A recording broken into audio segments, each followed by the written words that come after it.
台风杜苏芮来势汹汹，合欢山25号清晨出现了8级强阵风，合欢山五岭亭还有游客在地标前合照，画面中风吹树摇晃，雾气飘动。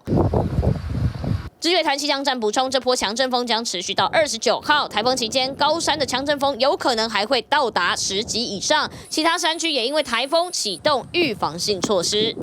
山友们背起装备陆续下山，原本正在攀登玉山的山友为求安全，统统被玉管处请下山。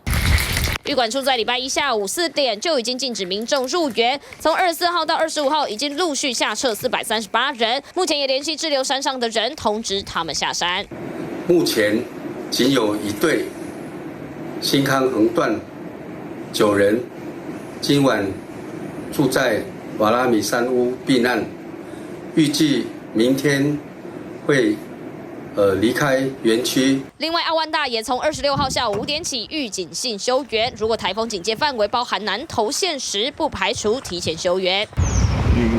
而福寿山也因为台风，国民宾馆住宿退了2成，不过还是有游客上山。热门景点天池厂方也已经宣布预警性休园不开放。TVBS 陈佳慧南投报道。想看最完整的新闻内容，记得下载 TVBS 新闻网 APP。